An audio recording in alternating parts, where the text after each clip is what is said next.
Good morning to one and all. I am Shashank of grade 10th is here to speak about the topic that I have chosen, name and fame. So it goes like this.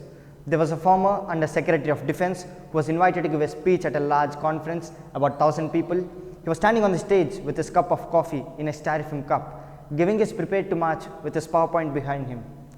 He took a sip of his coffee and he looked down at the coffee and he smiled, and then he went off script and he said, "You know, last year I spoke at the exact same conference. When I spoke here last year, I was still Under Secretary of Defense, and they flew me here business class. And when I arrived at the airport, there was somebody waiting for me to take me to my hotel.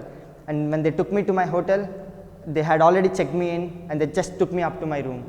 The very next day, I came downstairs, and there was somebody waiting for me in the lobby to greet me, and they drove me to this here same venue."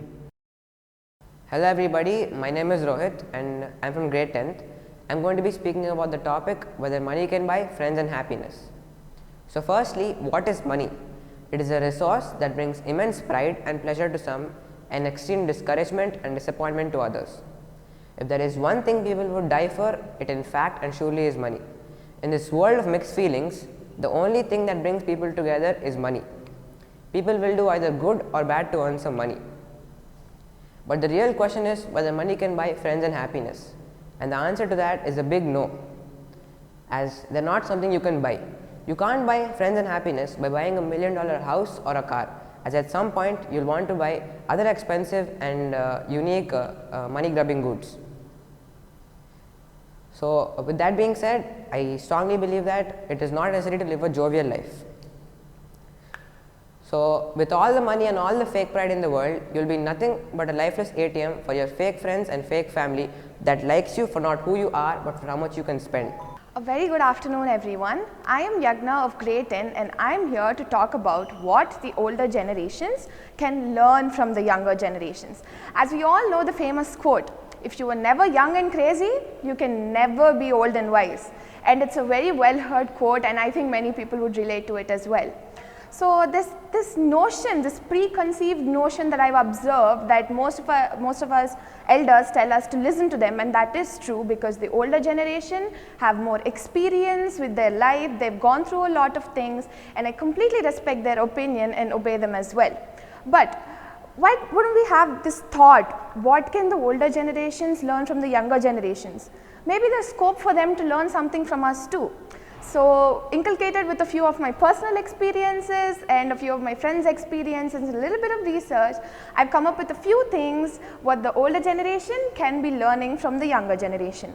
With the advancement of technology in this materialistic world, I would say that puberty is occurring really fast and children are rushed to grow up, which is a bad thing if you take it in one vision, but if you actually look at it in another way, it's a good thing because we are getting matured faster compared to the previous generation. So the first thing they can learn from us is how to use technology.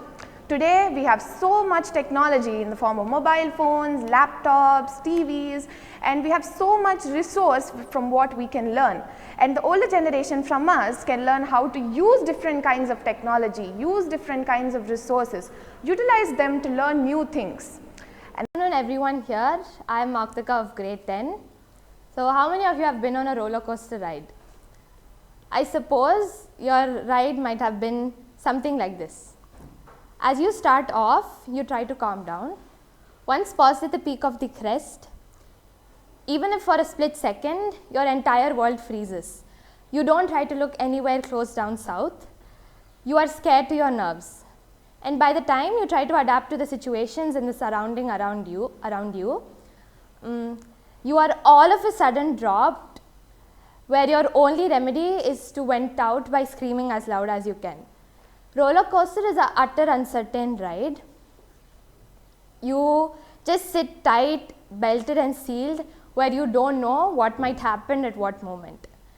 While this is such an exciting ride, it is a metaphor of life. From roller coaster to life, from excitement to philosophy, it sounds vague, but it's not exactly what it sounds.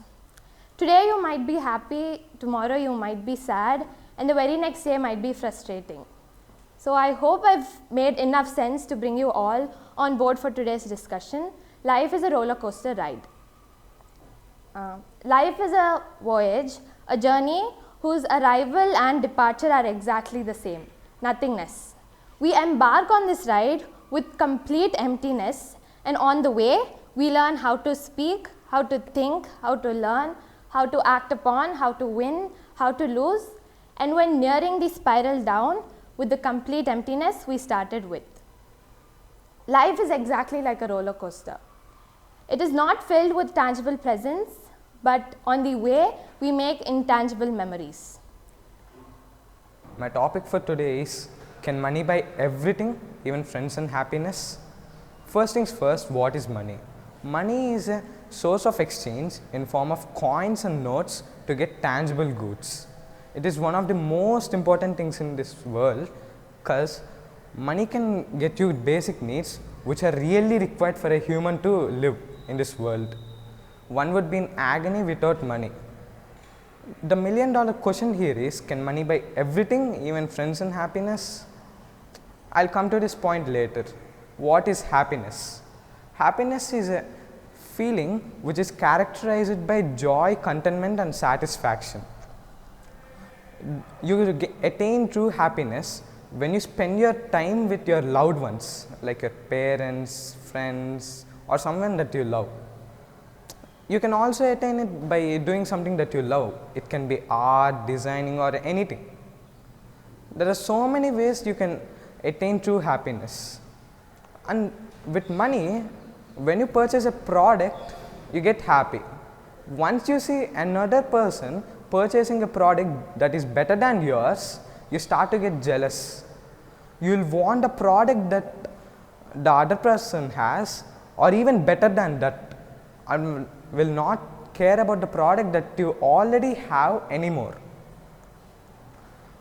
Money can get you temporary happiness, but the true happiness can be remembered forever. My topic is about, are online classes better than offline? From past 2 years, we have been suffering from a deadly virus, the COVID-19. The COVID pandemic brought a dynamic shift in the world education system. The imposition of lockdown led to the shutdown of physical classrooms. Thus, online education became the new norm.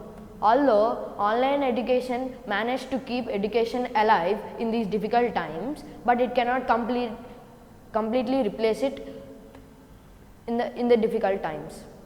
Both online and offline education has its own set of advantages and disadvantages. Now, we will be going through online education. Online education, with the emergence of technology, the method of delivering education has forever changed. As a matter of fact, online education became an instructional and flexible manner of teaching. Madhulika, and she is going to take on the topic. The topic, older generations should learn from the youth. Oh yeah, so we have to learn from you. The stage is all yours. The younger generations, they're growing at a much faster rate compared to the older generation. With the advancement of technology, many new inventions and innovations have been coming up. However, it is no doubt that the older generations have much more experience compared to the younger generation, but they can learn many new things from the newer generation. The older generations, they have much more different perspectives on life, custom and traditions, and they tend to follow it without question. However, us youth, we tend to bend these rules, we tend to bring our own innovations and follow it in our own ways. Good afternoon, I am Anjani Priya of grade 10B, here to talk about procrastination. Procrastination is the habit of delaying a task until a later date. It is the worst habit of a person. Almost everyone is guilty of it at some point in their lives. When a person starts fearing the outcome of the task, he tends to procrastinate it for a later date. Or when a person is slow in performing an important task or is not interested in completing it, the cause may be a deep fear of failure. It is human nature to avoid and fear failure. So by choosing not to complete the task, they can also avoid the consequences of it. Other factors for procrastination are weak determination, low self-esteem, lack of focus and also high impulsiveness. Feelings of indifference and insecurity can also cause a person to lose the will to do their jobs. Sometimes, lack of goals and objectives are the reasons for a person to lose focus. Or when a task is difficult, we tend to put it off. Other reasons for procrastination are laziness, low energy levels, easy distractions, etc. Most of us think that happiness and friends and net wealth are completely different things. But is that really true? Hello everyone, I'm Mokshita of grade 10, here to share my feeling on the topic, can happiness and friends contribute to the net wealth? As I was saying, yes, I do think that happiness and friends contribute to our net wealth. How, you may ask? Well, let's take an example of a day when you're really upset and moody and you just want someone to encourage you and support you. And your friends, on the other hand, notice that you're being upset and moody and they come over and ask you what's going on. You tell them that you've been very upset and moody these days, and they try their best to get you out of that moodiness and they succeed. By this action of your friends, you're really able to get out of that moody, upset mood and you're able to concentrate on what's going on in the surroundings. Hey everyone, I am Bhavna of grade 10. Today I am here to talk about, let me tell you something about my topic. When I was going through the topics which I could talk about, there is one topic that caught my attention. I thought that was a revolutionary one, and that is older generations can learn a lot from the younger ones. When I saw this topic, there was an incident flashed in my mind. That is, my mom yelling on top of her throat saying when I was a kid. My mind voice goes like, whoa, wait right there. There is a lot of difference between younger one then and a younger one now. Lot of urbanization took place, many gadgets got introduced, thought process changed, life process changed. So the world is completely different for a younger one then and a younger one now. Okay, this is just my mind voice. If it was a real one, I wouldn't be able to stand in front of you telling my ASL. My mouth would have been stuck with the help of a glue by my mom. Okay, coming back to the point, older generations can learn a lot from the younger ones. When I say this, whom do I actually mean? What I actually mean is an adolescent or a person belongs to the generation Z. We all belong to the generation Z, right? Today I am here to talk about the topic, is fashion an important part of society? The straight answer to this is yes. Fashion is an important part of society. There are many prejudices about fashion in this world. Many people think that fashion is about wearing something expensive, buying from designer products and all. But this is not true. Fashion is all about expressing ourselves as well. Fashion has been an important part of society these days. These days we see everyone being fashionable. Fashion has a lot of influence on society and our culture and also on our traditions. As everything changed, the clothes we wear, everything revolutionary. Now I want to start my topic with a question. Is it true that your outfit projects your personality? In what one wears says about the personality? So good morning everyone, this is Pragnya of grade 10. Today I am here to speak up about my ASL topic. Does someone's outfit project their personality? So whoever said clothes make a man had the right idea about how people perceive each other on the first look, whether you like it or not. A big part of the first impression we make when we meet someone depends upon how they look, which basically is how you are dressed. So good looking is an obsession with people these days. We love to keep up the latest trends and ensure we are following or supporting the latest fashion. Imagine you being on your Viva vacation with your loved ones after a tiring month of studying and taking tests. Heaven, isn't it? Hello everyone, I am Mona and this will be the topic, more likely a question that I'll be answering upon, which is, should we get more vacations? And I'd give a big yes, because who doesn't want vacations? We living in this materialistic world really crave one. When you're loaded with multiple pressures at work, your body is reacting to the survival technique to fight or flight. Being pressurized from all directions, it leads to stress, and stress is something that is there everywhere right now. Stress, it prevents you from thinking straight and it impends the actions at your work. It won't even go when you go to home. So vacations, It can reduce all the stress in your life. It gives you time and space to clear your mind and start the work with a healthy brain. And remember, life is short. Don't make it even shorter by not going on vacations. It is said that there is 21% of higher risk of falling dead from all diseases if you don't go on vacation. So today I am here to say about my ASL topic, that is, what are the things that elder people can learn from the youngsters. These days, like, learning is one of the major processes that a human does his whole life. We learn many things from our surroundings, like even from the people who are around us, even from small insects we learn something. Learning is so continuous in a human life. You can learn many things, like we learn eating, talking from our elders. We generally listen and follow this, that we learn from elders so much. Everything what we have learned from our childhood, we follow it our whole life. So learning is very important, and elders have to be careful while saying or speaking something in front of children, because when children are small, they listen that and they learn that. So if elders speak something wrong in front of children, it will turn very bad. The child behavior will be affected. Can money buy happiness? Money can buy you bed but not sleep. Money can buy you food but not hunger. Money can buy you position but not respect. Hence, it is true that we need money to survive in this society. But we should always remember that money is not everything. Hi, I am Navadeep of grade 10. Now, can money buy happiness? For the longest time, there has been a debate that if can money buy happiness or not. I personally believe that money cannot buy happiness, because happiness is a feeling. I repeat, happiness is a feeling that creates and comes from within. It is the feeling of satisfaction one gets. And how can paper printed by machines buy this feeling of satisfaction? But money will make us happier if we spend it in right way.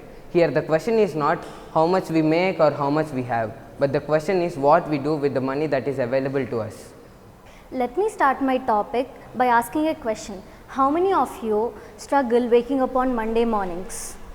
I myself raise the hand, and I see many people raising the hands. Hi everyone, I am Sukrita of grade 10A.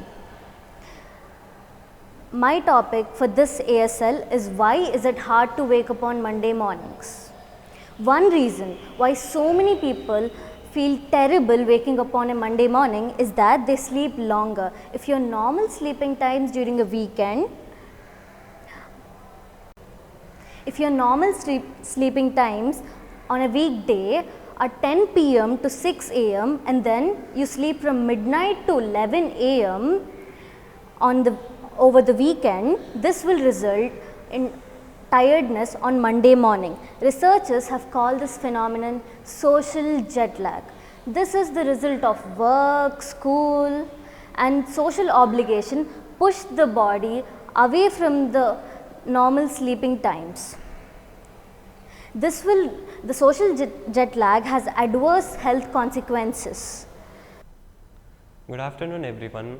My name is Ram Teja and I am here to talk about the importance of exercise. We all know that exercise is extremely important in our daily lives, but we may not know why or what exercise can do. Exercise is a bodily movement done in order to maintain physical fitness or develop our health. It is important to remember that we have evolved from nomadic ancestors who spent most of their time moving around in search of food and shelter. Our bodies have developed and evolved to be regularly active. So, it is important that we exercise regularly in order to avoid malfunctionings occurring in our body. Poor grades in school can't define one's success. The life of a below average student is grueling. They get picked up by teachers, parents look down on them, others constantly judge their action, they become subject to local gossips, they are often overlooked in the society, be it a family function or any other social gathering.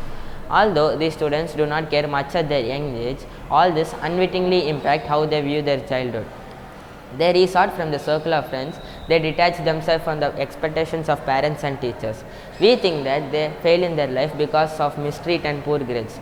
No, we have hundreds and thousands of examples in our daily life who have done pretty well in their life and without having a good grade. From Sachin Tendulkar to Gautam Adani, the chairperson of Adani Groups. Similarly, we can toss up different names all across the world.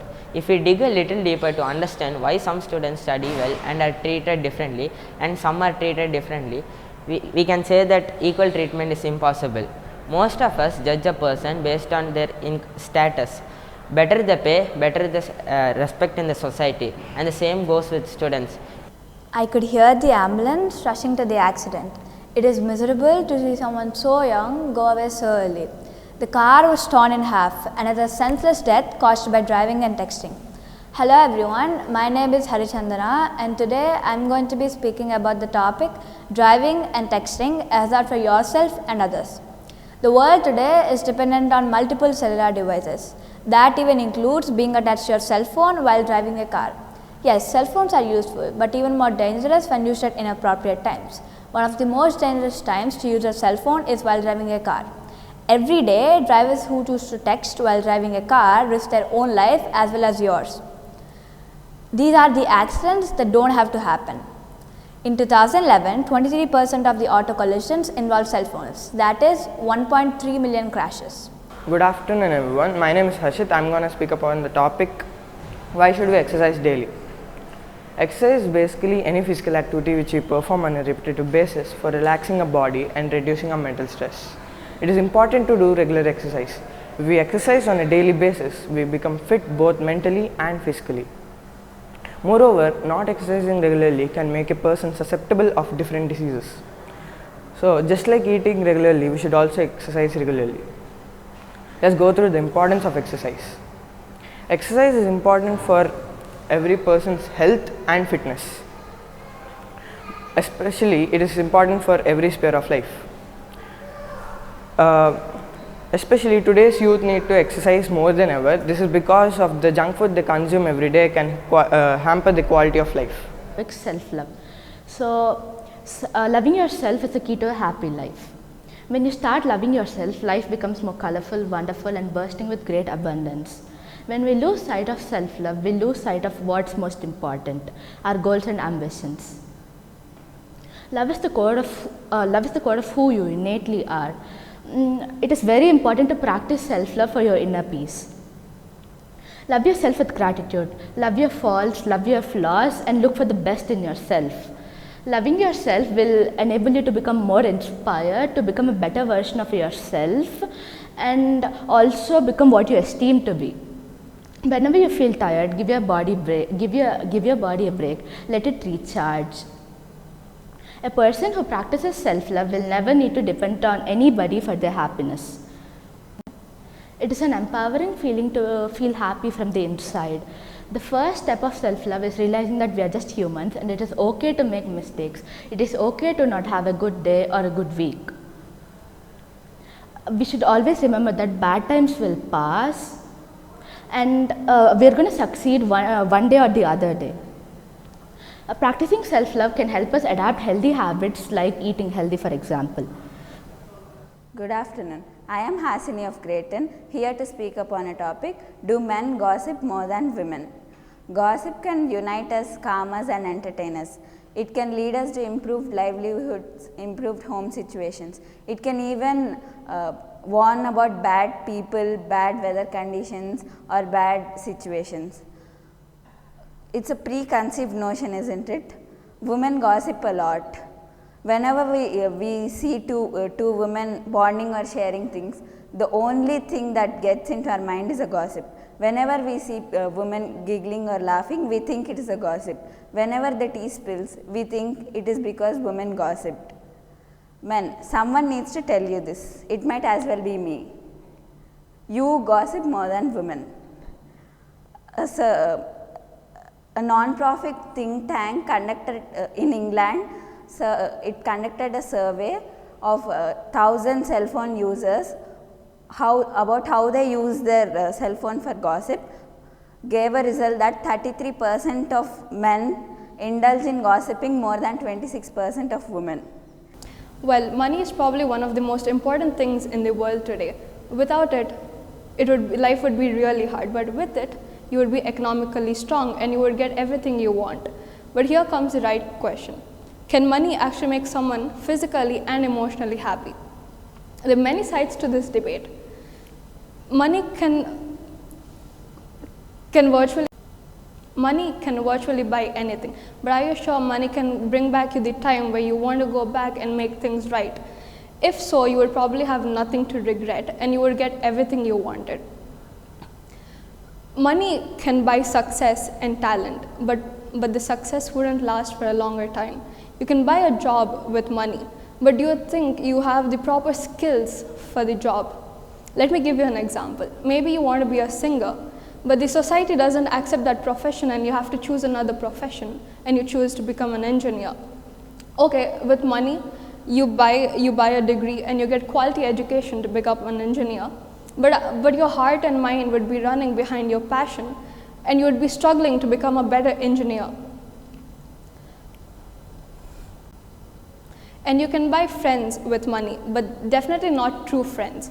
You'll get to know their loyalty when you're deep down, when you slowly start falling down from your success. And that's the point in life when you need someone's help, when you need someone's shoulder to rely on. And that's when you'll notice that the friends that you've earned were not true friends. They were just there for you because of your money. Books are not the sole source of knowledge.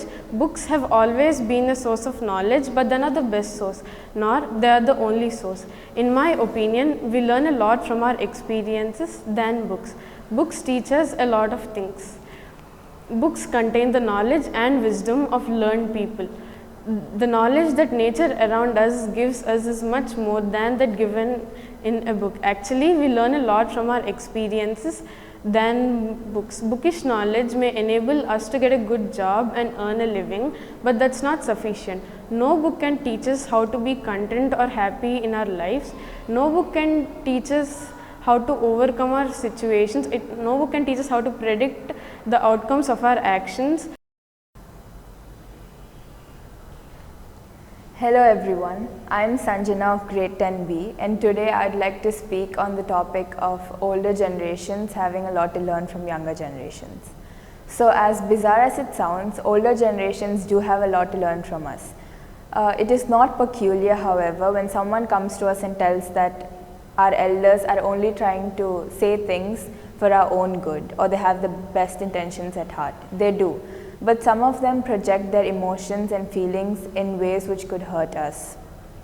Some of them expect many people to go by the norms of the society, which could lead to many complications and conflicts.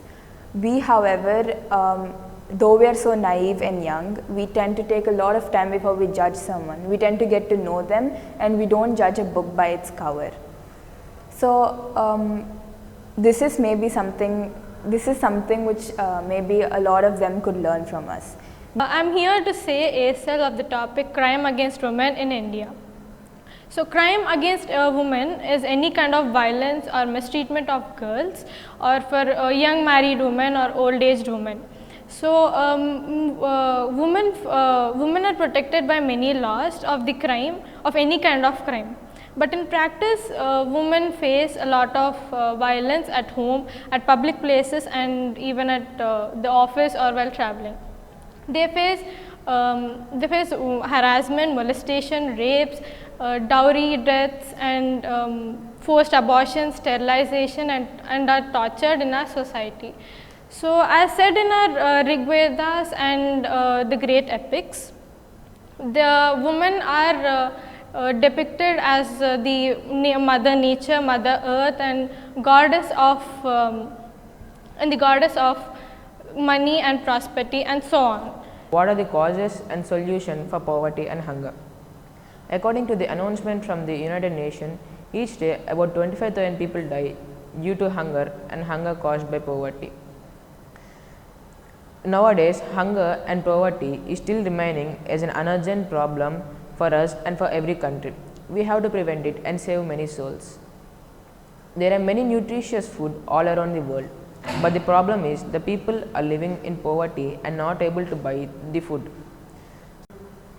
This makes them and their family to live in poverty. They are continuously living in malnutrition, which makes them to fall sick frequently. Due to falling in sick, they can't work hard, so they can't produce, so they can't earn more money for their family and for themselves. So they keep living in poverty and hunger by the time they die. I am Manoj of 10A. Today I am here in front of you to tell you a small story. It's about a scientist who is a rogue and a lawless man. He is intelligent but not wise. Let me tell you meaning of difference between intelligent and wise. Intelligent people who are intelligent, wise who use their intelligence for good things. So the story name is Footprints Without Feet. So it starts with two boys who saw a fresh mud footprints on a steps. They were surprised and fainted. They wanted to go into the bottom of it, so they followed the footprints, and after some time they fainted, and again they shocked by seeing that no one are around that place. There is a small explanation for this. A scientist who did experiments on himself and created a drug which can make him invisible, and his name is Griffin. Good morning to one and all. I am Satvik, studying in grade 10. Today I would like to speak up a letter to God, and this is the story of a farmer, and that farmer name is Lencho. The Lencho was a farmer, is a hard-working farmer who lived Christoph low hill with his family. His was the only house entire the valley, and his field was full of repcoin, and it is visible from his house. And he was eagerly waiting for the rain to have a good harvest, so he could earn more for his family.